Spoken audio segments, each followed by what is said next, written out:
వరంగల్ జిల్లా నర్సంపేట పట్టణంలో ఉన్నటువంటి పోచమ్మ గుడిని అందరూ పోచమ్మ తల్లి దేవతగా కొలవాలని తప్ప దీనిని రాజకీయం చేయవద్దని, అలాగే గుడి మీద మా పార్టీ చైర్మన్ అభ్యర్థి ఉండాలని వివిధ పార్టీలకు చెందినటువంటి నాయకులు ప్రచారాలు చేస్తూ ఆలయ గొప్పతనాన్ని రాజకీయం చేయవద్దని, ఎటువంటి రాజకీయాలకు సంబంధించిన ఫ్లెక్సీలు కూడా ఏర్పాటు చేయవద్దని దేవాలయం ప్రధాన పూజారి వాసుదేవచారి అన్నారు. అమ్మవారి గుడికి ఏదైనా సహాయం చేయాలని అనిపిస్తే ఆలయ కమిటీ నిర్ణయం ప్రకారం చేయాలి అన్నారు. అమ్మవారి ఆశీస్సులతో శ్రావణ మాసంలో జరిగే బోనాల పండుగ అంగరంగ వైభవంగా జరగాలని కోరుకుంటాము అన్నారు.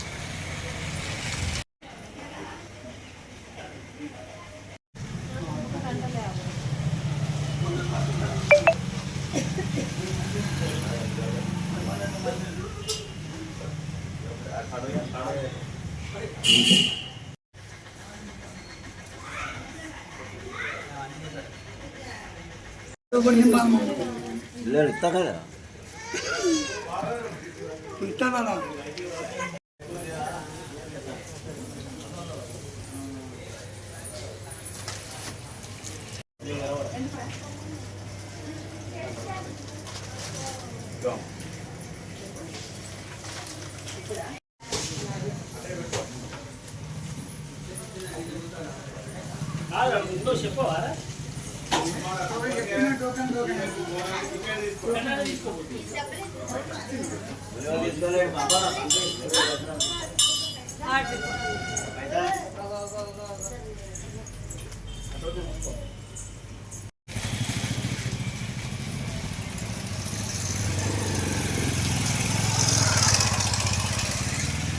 మాట్లాడదే మాట్లాడ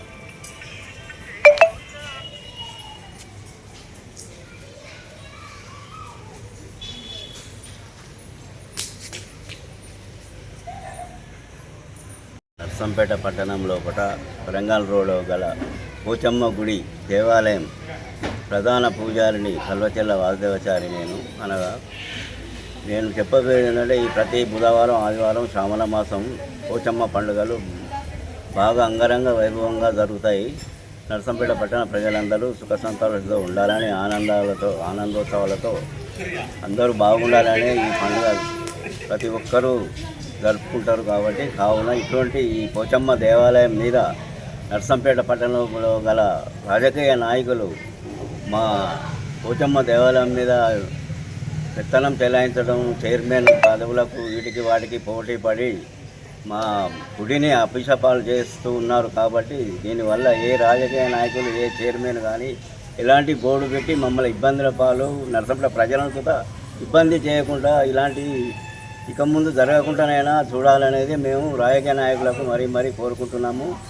మా నర్సంపేట పట్టణ మా పూజారి సంఘం నుంచి మా సంఘ సభ్యులమే దీనికి ఆదిమాయిషం ఉంటాం. కాబట్టి ఎవరి ఇది పెత్తనాలు మాకిడ పనిచేయ కాబట్టి దయచేసి మమ్మల్ని మాటను సహకరించి ఏ రాజనాయకుడు మాకిడ పోస్టర్లు గీస్టర్లు ఇలాంటివి ఏమి పెట్టి మమ్మల్ని ఇబ్బంది పాలు ప్రజలంతా ఇబ్బంది పెట్టద్దనేదే మా యొక్క మనవి. నా పేరు సుధాకర్. నన్ను ఈ పోచమ్మ గుడి దగ్గర అధ్యక్షునిగా ఎన్నుకోవడం జరిగింది. ఇక్కడ 150 సంవత్సరాల చరిత్ర గల పోచమ్మ గుడి ఇది. దీనికి రాజకీయ నాయకులు దీనికి నేనంటే నేను అని చైర్మన్ పదవులు మమ్మల్ని ఏమాత్రం విచారించకుండా కూడా వాళ్ళు మరి చైర్మన్ పదవులు వేసుకొని గుడిని ఆగం చేయడం జరుగుతుంది. దయచేసి రాజకీయ నాయకులు ఎవరు మరి పోచమ్మ దేవస్థానానికి అనువులుగా దూరంగా ఉండి మరి ఏమన్నా సేవ చేయాలనే ఆలోచన ఉన్నప్పుడు మమ్మల్ని విచారించి సరే మా తరఫున మీకు ఈ సాయం చేస్తామని అనే మాటే రావాలి, కానీ గుడి మీద పెత్తనాలు చేయొద్దు. దయచేసి రాజకీయ నాయకులకు అందరికీ విన్నవించి మనవి చేస్తున్నాం.